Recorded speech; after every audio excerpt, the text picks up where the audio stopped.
Hey guys, X-Ployt 01, that's the channel. My name is X-Ployt.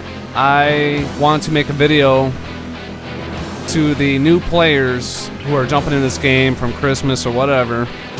I want to show you the quickest way to get online, okay? Now, if there's any validity to what I'm going to say, the one thing I can show you is basically this right here. I've been playing since Valentine's Day, since the day the game came out, okay? One point I want to make, and it's a definite: do not use quick online action. It only brings up games that were created through quick online action.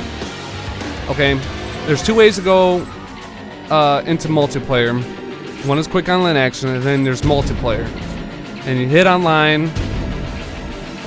go to games, and it takes you to this. Now, I don't think all games is highlighted. I was just messing with it a second ago. I think it's on suggested games.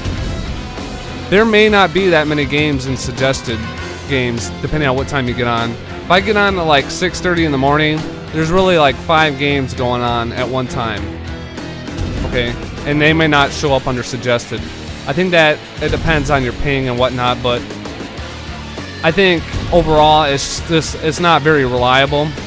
So you want to go over to all games. Okay, there's 25 games going, and I can show you from this list. Let me change the shot here. If you look at the list, most of them have names to them.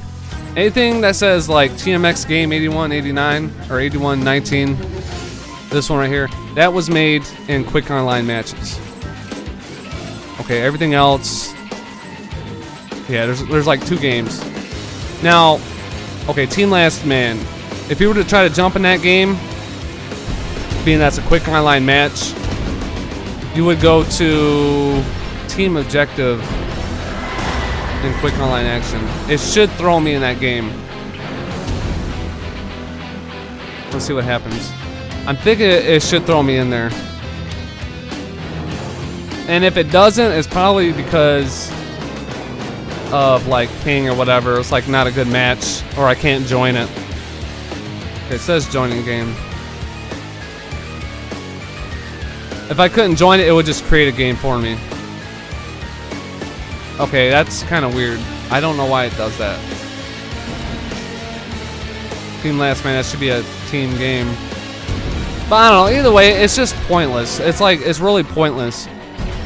Your best bet would be to go to just multiplayer and find a game. You have to do a little bit of research. I know, it's tough. I know, like, when you first get the game, you just want to jump into a game and just start playing. But the fact of the matter is, like I said, nobody's using quick online match. And I know there's something else I want to say.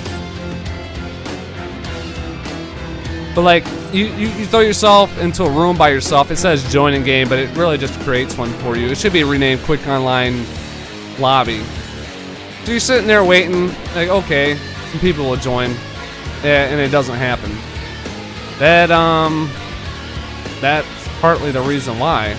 And the other reason is too, when you go and look at these games, you'll find these rooms with one player. You know what I mean? And I'll admit that a lot of times I won't even jump into a game with there just be one player, because there's so many other rooms you can go into, you know? That's one thing as a player you have to learn, is patience and being reasonable too. You're not going to just be able to jump into any game that you want, unfortunately. Especially during times when there's not many players on. And that's pretty much it. You can tell you got some rooms that are ranked and some that aren't. That's one perk to just creating a game. You can create it unranked. Have all the settings, you know, at your disposal that you can change. I won't get into unranked versus ranked, but this is I'm just showing you what works better. Okay, so I hit triangle to refresh the games list. I can see how many players are in the game, when the game's going to be done. You can't do that with Nuke, which usually is a good thing if it's ranked and they allow a late join. So, but yeah, I mean, you just look at the settings. You can see what's going on, and you can make a quicker decision as to whether you want to wait or whether you just want to, you know, get into a game right before it starts again. So, and another thing I like to mention is being a host. There isn't a lot of good hosts in this game, and what it comes down to is, as a community, we have to kind of work together, and that's what I'm trying to do right now. Because a lot of people are impatient. They just want to play games, and I understand this. So I'm just going to create a game. I don't think I really need to, but TDM, that's pretty much my favorite one to play. I'm not worried about creating a custom name. If you didn't know already, it takes 6 players to get the game started. Unfortunately, there isn't an auto start. This was something that we've been asking for forever, and it hasn't happened. It wasn't a priority, and that's fine. You know, most of the players are pretty good about starting games, but there's some that, you know, walk away and stuff, and it's kind of hard to be mad at these players, but it gets annoying, and you just have to learn to deal with it. But as a... Oh, I got distracted. There's somebody in the room. I'm good. I'm losing my train of thought here. He'll probably leave anyways, because there's more TDM games going. So yeah, you can change the team game to whatever, to another team game. One thing I like to say is, if you can,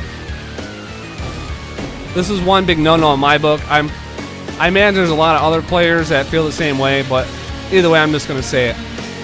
Try not to pick Thrills and Spills Park for like practically any game type. It just drags the games out, especially when there's 6 players, the minimum requirement to play a game. I would advise not picking that. I would choose a sub-map of this map.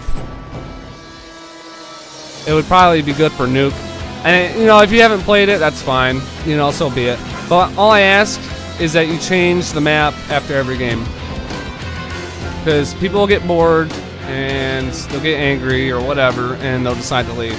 You know, that's up to you. That's your discretion, whether or not you want to change the map. But I highly advise that you do. Because after all, you're trying to play a game with everyone, right? And you want to, you know, you want to keep players interested. So that's one aspect. And I think I already said, once 6 players come, you should probably start the game. Because once you start playing and, you know, people see that there's a game going, people will more likely just show up. Much like I would. So, oh, there's 6 players, and if it's close to the time where it's going to be done as opposed to another game, you know, I'll probably just join the game and wait a couple minutes. And I know there's probably more I could explain.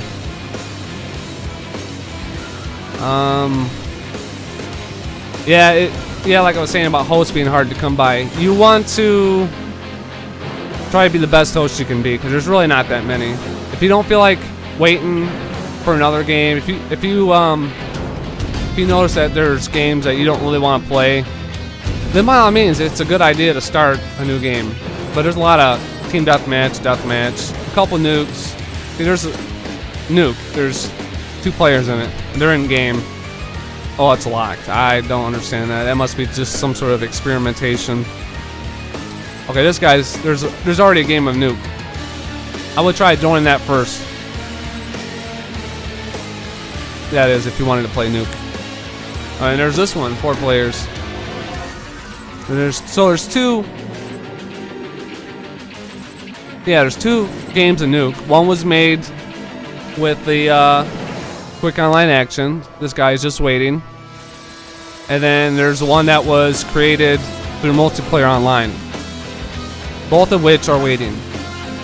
So maybe you get kind of an idea of what I'm trying to say. And I guess that's about it. That's all I really want to cover. It's kind of like host etiquette and getting into games quicker. I'm sorry if I took the long route, but I hope it was worth, you know, listening. But that's about it. So the main things I covered was, don't use quick online action. You'll get into games a lot quicker, and it'll be better off for you and everyone else. And, you know, just change the map if you're the host, and try to pay attention to, you know, try to pay attention to when the game's supposed to start or when it's ready to start. Yeah, I think that's it. If I have to make any other videos about it, I will. If you are not if you don't play Twisted Metal and you just have a friend that does, and you just came across this video, like maybe, you know, you would help your friend out or something, trying to figure out what's going on. That's pretty much the basis of it. People get lost in quick online multiplayer, or quick online match. So go to games, or go to why do I keep hitting circle? Multiplayer, online, games, all games. That's it. I hope this helps, and I hope you get into games a lot quicker. That's the best way to do it. Alright, thanks for watching.